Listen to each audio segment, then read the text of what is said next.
லித்திகா, இந்த பரீட்சையில நம்ம முதல் மதிப்பெண் வாங்கணும் லித்திகா. சரி மித்ரா, நம்ம ரெண்டு பேரும் நல்லா படிச்சு முதல் மதிப்பெண் வாங்கலாம்.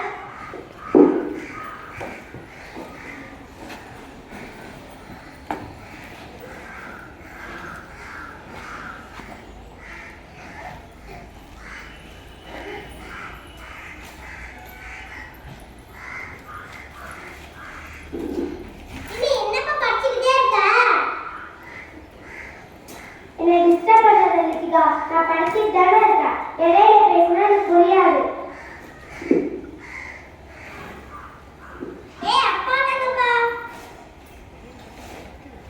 அப்பா, எனக்கு சைக்கிள் வாங்கி தரீங்களா? சைக்கிளா? வாங்கி தரேன். ஆனா ஒரு கண்டிஷன். என்னதுப்பா? இந்த டைம்ல யார் முதல் மதிப்பெண் எடுக்கிறீங்களோ அவங்களுக்கு தான் சைக்கிள். சரிப்பா, நான் நல்லா படிச்சிருவேன். நானும் நல்லா படிச்சிருவேன்.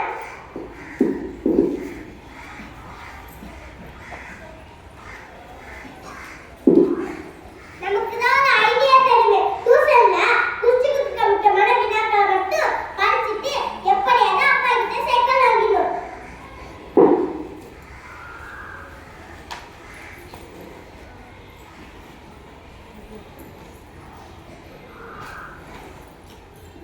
எப்படியோ நானும் படிச்சு முடிச்சிட்டேன். Exam ready.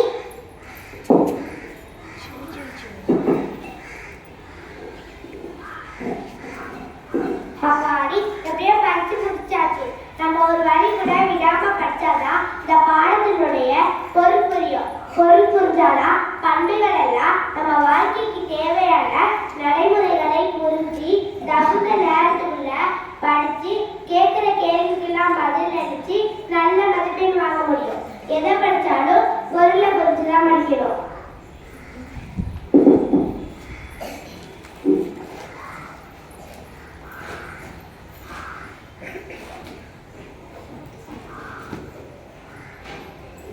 அப்பாடி, எப்படியோ படிச்சு முடிச்சாச்சு. நானும் எக்ஸாமுக்கு ரெடி.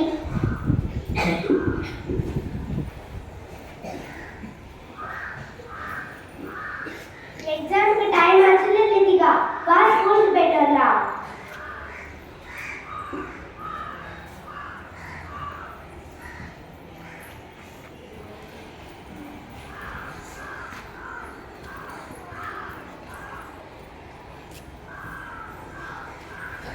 அப்பாடி, எப்படியோ எக்ஸாம் எழுதி முடிச்சாச்சு.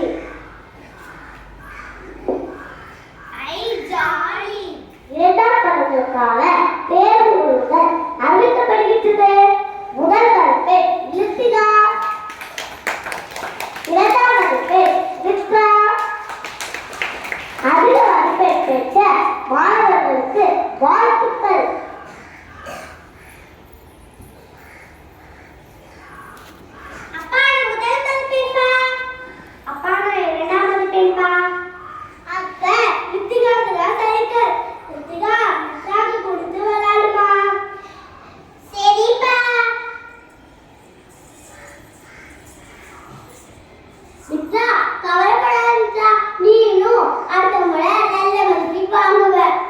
சரிம்மா.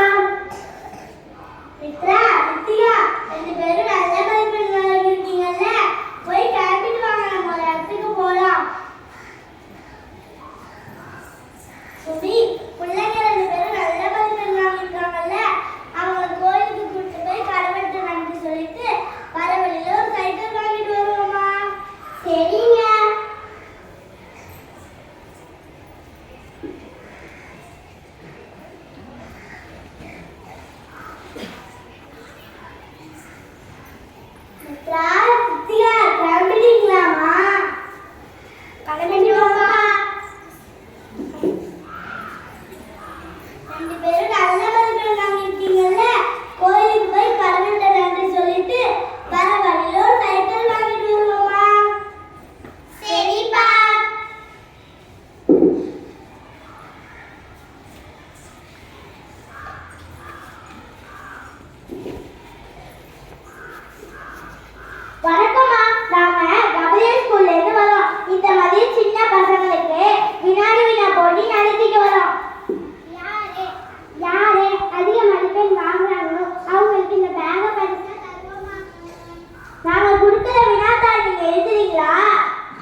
லித்திகா, மித்ரா, என்ன எக்ஸாம் எழுதிருக்கீங்களா?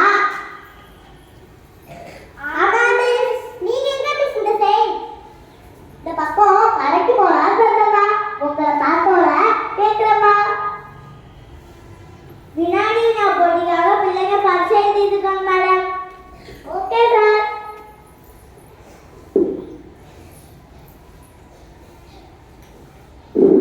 ஐயோ ஒண்ணுமே தெரியலையே. ஐ நம்ம படிச்சதெல்லாம் வந்திருக்கே.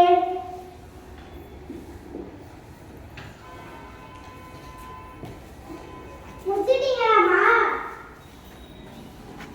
முடிச்சிட்டோம் சார்.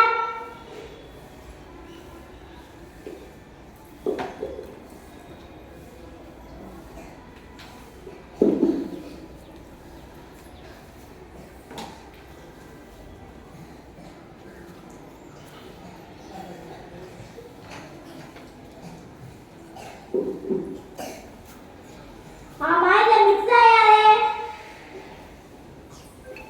நான் தான் சார். மித்ரா நீங்க தான் அதிக மதிப்பெண் வாங்கிருக்கீங்க.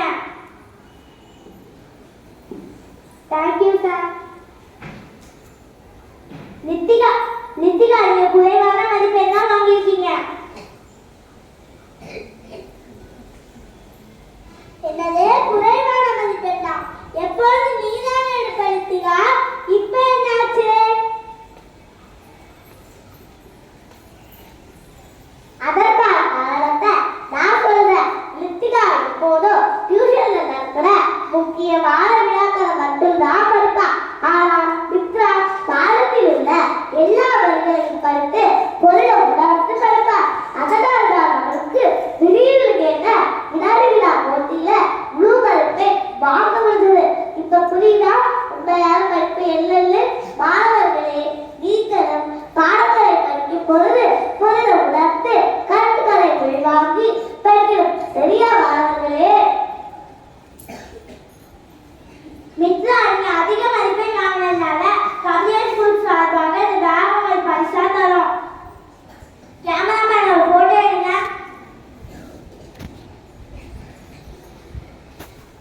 நன்றி சார்.